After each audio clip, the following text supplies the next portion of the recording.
If you guys have followed me on social media for a while, you may have heard this story before, but back in March of 2018, we were at a shooting competition and a gentleman we were with had a heart attack, and we had to use CPR and AED to assist him, and I just wanted to tell that story. If you're here and this video helps you, please like it, subscribe, share it with friends that you know that you guys should be getting in a class, you should be getting that training, and this may be the impetus that gets you into that classroom. Because if you're here and you're watching this video, there is a likelihood that you may need to use, the Heimlich, CPR, AED, TCCC, tourniquets and things like that at some point in your life. And I hope you're ready when that time does come. So let's tell you this story.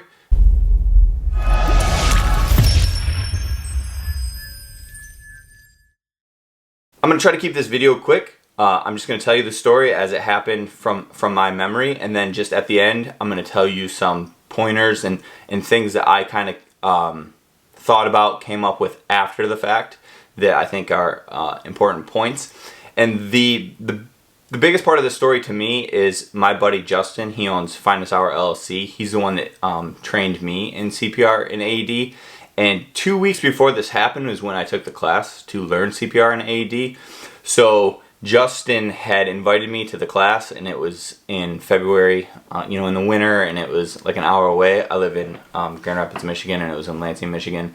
And I just didn't feel like going. I didn't want to go, and he texted me and said, "Hey man, you need to be in this class." And he was right. I have been carrying a gun for 15 years now, and I had never had the class.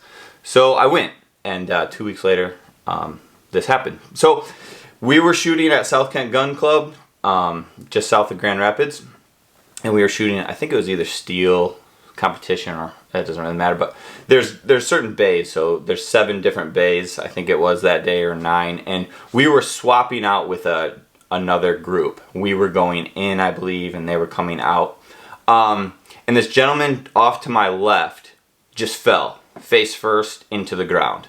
He was an older gentleman, and I had been around people that had fainted and passed out before. So we rolled him over, got him on his back, and he was taking short breaths, but he was unconscious. So I thought he had fainted and maybe knocked himself out, or because he was still breathing.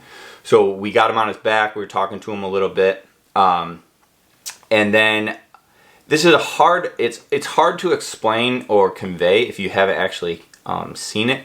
But basically his breast got more shallow, and you could literally see him, like, the life go out of him. It's a very weird thing to see, but I knew that he needed CPR.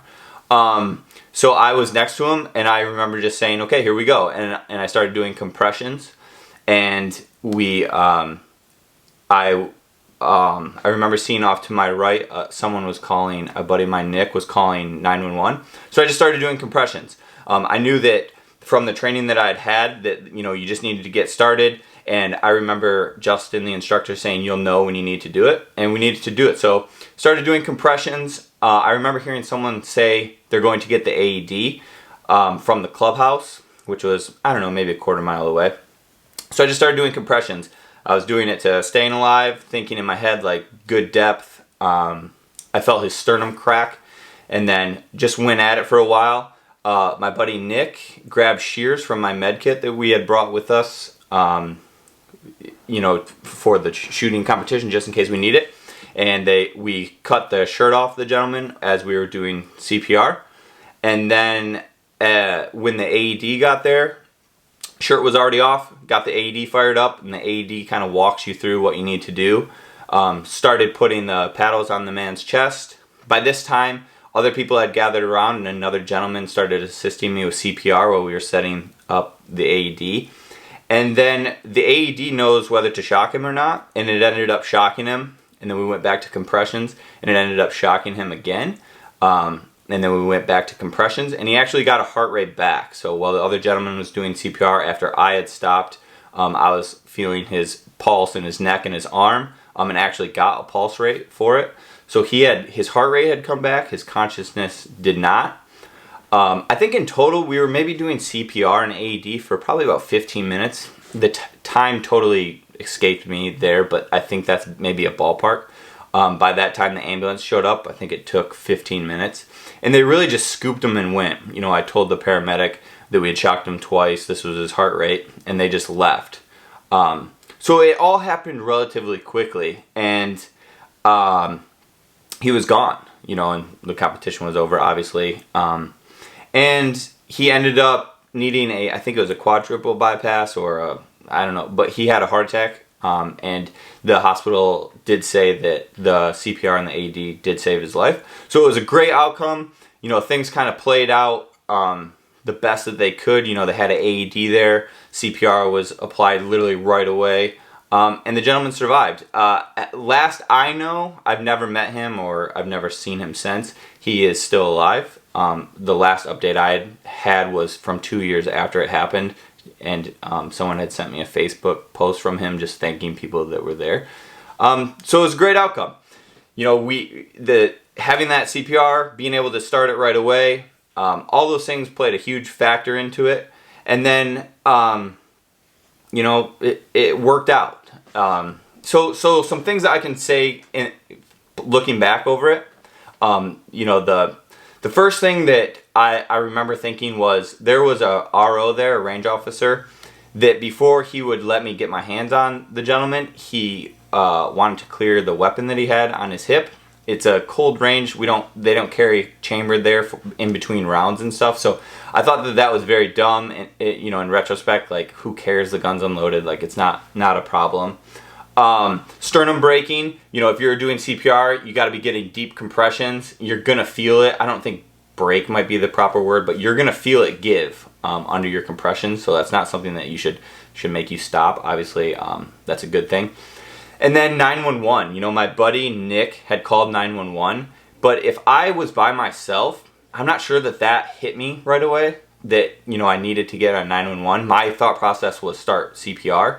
But if you're by yourself, you need to make sure help's coming, right? Like, I'm not saving his life. I'm just extending the time frame until someone else can do it. So make sure the things that I plan now in my head is, hey, red shirt, call 911. Hey, blue shirt, is there an AED? Kind of call out, hey, I need you to do this, how to do this. So everything's happening at the same time. And obviously if you're by yourself, you want to get your phone on speakerphone and, be doing 911 at the same time. And then obviously compressions. If the person's on a bed or somewhere soft, you need to make sure you're getting them onto a flat surface so you can get those compressions deep. Staying alive, keeping that rhythm up. I literally was playing that in my head. And that's another point, is a lot of the stuff that Justin taught in class came to me in the moment. And I remember in the class thinking, this seems like a lot, but it really was a calming presence in my brain. Granted, it was very fresh because it was only a couple weeks ahead, but it did come to you. So you can take that class and feel confident that when needed, you're going to be doing what is needed. And at the end of the day, doing something is better than nothing. So, be ready to act and have that knowledge. It's an intimidating situation, but be ready. Have that training. That's a big part. Crowds. So a lot of people had gathered around as we had gotten into it. I think I did CPR for maybe 7 minutes before the other gentleman took over. And there's people screaming and crying and a lot of hysteria outside, but make sure you're focusing on task at hand. And then, we didn't save the gentleman's life. The AED being there was a huge part. We were just tools to extend it, like I said, and the AED is a huge part. So if you're at the gym, if you're at schools, if you're at shooting competitions, know where the AED is. I know where it is now in my gym and things like that, because that is a huge tool to fix the problem if that is what is actually needed. Let's check my notes here. Oh, when the ambulance pulled in and the fire department pulled in, they actually got stuck in the range because the turnaround was kind of bad. So obviously that's like low on the priority poll, but having the route in and out, if that isn't accessible, make sure if you need to move the person or how you're going to move them. If you're at a gun range or gun competition back in the woods, how are you going to, infill, exfil, things like that. And then one thing that Justin said to me after I called him and told him what happened, he said, make sure you check on your boys, because we all went through an intense situation. For me, I didn't have any, trauma after the fact or, a hard time dealing with it because I think we had the best possible outcome.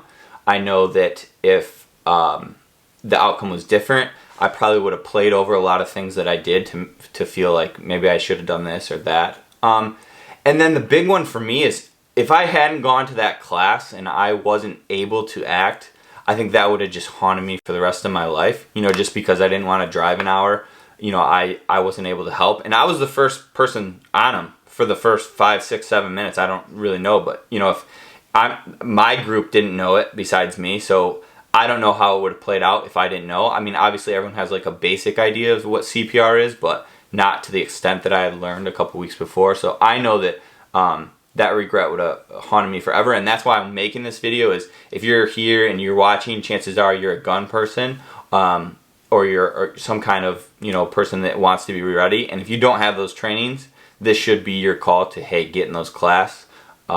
You know, Justin here was awesome for me, but every state is going to have something available to you. Grab a group of friends, buddies, wives, moms, everyone should have it. Get in there, learn those basic things, and it took me a day. It was a day class, and you know, this gentleman ended up being able to survive because we were there and people were ready. So I hope that this story helps you. You know, it's something that it happened 5 years ago next month or March. So every time this year, I always it kind of re-ups in my brain, and you know, it's a story I like telling because the outcome is good, and you know, it's not to brag or anything like that, but it's one of the best things I've ever done in my life is you know, be able to help someone live, and you know, I take pride in that, and you know, I hope that if you're watching this and that opportunity presents itself to you, that you're ready. So get in class. If there's anything I can do, please, you know, comment below. If you have a story where someone that you know had to use it, please leave that story below. And yeah, maybe resources in the comments, things like that. And hope this video helps. We'll see you guys.